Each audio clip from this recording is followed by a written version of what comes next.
ఉమ్మడి నల్గొండ జిల్లా Janasena party incharge మేకల సతీష్ రెడ్డి మాట్లాడుతూ జనసేన అధినేత పవన్ కళ్యాణ్ పైన ఆరోపణలు చేసిన పీసీసీ చీఫ్ మహేష్ ని ఖండిస్తున్నామన్నారు. తెలంగాణలోని జనసేన పార్టీ పోటీ చేస్తుందని అందుకు విమర్శలు చేయడం మహేష్ కి సరైంది కాదన్నారు. ఆంధ్రప్రదేశ్ రాష్ట్ర ఉప ముఖ్యమంత్రి పవన్ కళ్యాణ్ రాజకీయాల్లోకి వచ్చి ప్రజలకు మేలు చేస్తుంటే చూసి ఓర్వలేకపోతున్నారని మండిపడ్డారు. తెలంగాణ రాష్ట్రానికి జనసేన పార్టీ పోటీ పడనుందని తెలిపారు. బీజేపీ జనసేన పార్టీ అనేది ఎన్డీఏలో పార్ట్ అనేది దేశమంతా తెలిసిందే. ఇది ఆ ఒక చిన్న మినిమం నాలెడ్జ్ కూడా లేకుండా ఆయన వ్యాఖ్యలు చేయడం అనేది చాలా సిగ్గుచేటు. పవన్ కళ్యాణ్ గారు మా జనసేన పార్టీ అనేది కాంగ్రెస్ పార్టీ లాగానే నేషనల్ పార్టీ మాది కూడా. మాది ఆంధ్రాలో ఉంది, తెలంగాణలో ఉంది, రేపు కర్ణాటకకి వెళ్తుంది, తమిళనాడుకి వెళ్తుంది. అదేవిధంగా పవన్ కళ్యాణ్ గారు ఆంధ్రాకే పరిమితం చేస్తూ ఆయన చేసినటువంటి వ్యాఖ్యలను కూడా ఖండిస్తున్నాము. అంటే ఆయన ఒక స్టార్ క్యాంపైనర్ లాగా ఇక్కడికి రాకూడదట. ఆయన ఇక్కడికి స్టార్ క్యాంపైనర్ లాగా వస్తే ఒక ఆంధ్రవాడని ఒక ముద్ర వేస్తున్నారు. మరి వీళ్ళు మాత్రం ఏఐసిసి చీఫ్ అయినటువంటి ఇన్ఛార్జ్ అయినటువంటి తెలంగాణకు శ్రీ మీనాక్షి నటరాజన్ గారు మధ్యప్రదేశ్ నుంచి తెచ్చుకున్నారు. వాళ్ళు అదేవిధంగా ఆమె స్టార్ క్యాంపైనర్. ఇక్కడ పోయిన ఎలక్షన్లో ఆ మున్షి గారిని కూడా తెచ్చుకున్నారు. మళ్ళా ఈయన మాట్లాడతాడు, పవన్ కళ్యాణ్ గారు యాసను భాషను ఎగతాళి చేసినట్టుగా మాట్లాడుతున్నారు. ఏ రోజన్నా పవన్ కళ్యాణ్ గారు తెలంగాణ గురించి మాట్లాడంగా మీరు ఎప్పుడన్నా విన్నారా? ప్రజలు గమనిస్తున్నారు.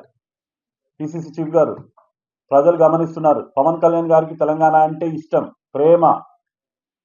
తెలంగాణ అనేది పునర్జన్మనిచ్చిందని 100 సార్లు చెప్పుంటాడు. మొన్ననే కొండగట్టుకు 35,19,00,000 కూడా అక్కడ భక్తులు ఇబ్బంది పడొద్దని చెప్పేసి ఇక్కడ ఉన్నటువంటి కష్టాలను కూడా తెలుసుకొని కూడా తెప్పించారు. అలాంటి వ్యక్తిని పట్టుకొని యాసను భాషను అన్నట్టుగా, ఆయనకి ఏం తెలియదు అన్నట్టుగా, ఎద్దేవా చేసినట్టుగా మాట్లాడి వక్రీకరించి చెప్పడం అనేది తీవ్రంగా ఖండిస్తున్నాం. ఏ తెలంగాణ యాస భాష వచ్చని చెప్పేసి మీనాక్షి నటరాజన్ గారిని స్టార్ క్యాంపైనర్గా ఇక్కడ తిప్పుతున్నారు. ఆమెకు తెలుగు వచ్చా? మన యాస భాష తెలుసా? మన కష్టాలు తెలుసా? ఏం తెలుసు అని తెచ్చుకుంటున్నారు మీరు. పోయిన ఎలక్షన్లో కూడా ఇంకోళ్ళు తెచ్చుకున్నారు. అంటే బయట నుంచి మీరు అప్పు తెచ్చుకున్నట్టుగా, సెంట్రల్ బ్యాంక్ నుంచి అప్పు తెచ్చుకున్నట్టుగా మీరు బయట స్టేట్ నుంచి తెచ్చుకొని ఈడ మీరు స్థానిక క్యాంపైనర్లు పెట్టుకోవచ్చు. కానీ ఒక ఎన్డీఏ అలయన్స్లో ఉన్నటువంటి బీజేపీ జనసేన పార్టీ తెలంగాణలో పుట్టిన పార్టీ, తెలంగాణలో రిజిస్టర్ అయినటువంటి పార్టీ, తెలంగాణకు చెందినటువంటి వ్యక్తి పవన్ కళ్యాణ్ గారు. తెలంగాణకు చెందినటువంటి వ్యక్తి మన తెలంగాణకు ఎంతో రెవెన్యూ తెస్తున్నట్టు, ఆయన సినిమాల నుంచి కానీ ఎంతో రెవెన్యూ తెలంగాణకు ట్యాక్సుల రూపంలో కానీ కడుతున్నటువంటి వ్యక్తిని తెలంగాణ కాదు ఆంధ్రాలో పోయి రాజకీయం చేసుకోమని నువ్వెవరు చెప్పని? ఆంధ్రాలో పోయి రాజకీయం చేసుకోమని. అసలు కాంగ్రెస్ పార్టీ అనేది ఇలా పుట్టిన పార్టీయా? ఎక్కడో ఢిల్లీలా. ఫర్ యువర్ ఇన్ఫర్మేషన్, నీకు వచ్చిన పదవి కూడా ఓ కవర్లో 10 రూపాయల ఎన్వలప్ స్టాంపులు వేసి వచ్చింది నీకు. అది ఢిల్లీ నుంచి. తెలంగాణలో నిర్ణయం తీసుకుంటారా కాంగ్రెస్ పార్టీలో? తెలంగాణ పార్టీ మాది, తెలంగాణ పుట్టిన పార్టీ. మా నిర్ణయాలన్నీ తెలంగాణలోనే జరుగుతాయి, హైదరాబాద్లో జరుగుతాయి.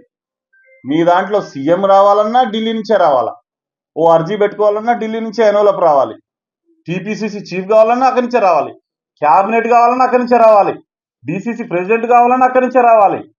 తెలంగాణ అస్తిత్వంకు, తెలంగాణ గురించి, తెలంగాణ పుట్టిన పార్టీల గురించి మీరు మాట్లాడడం అనేది దయాలు వేదాలు వలిస్తున్నట్టుగా ఉన్నది. అంత కామెడీ జోక్, ఇది ఒక పెద్ద జోక్. ఇంతకంటే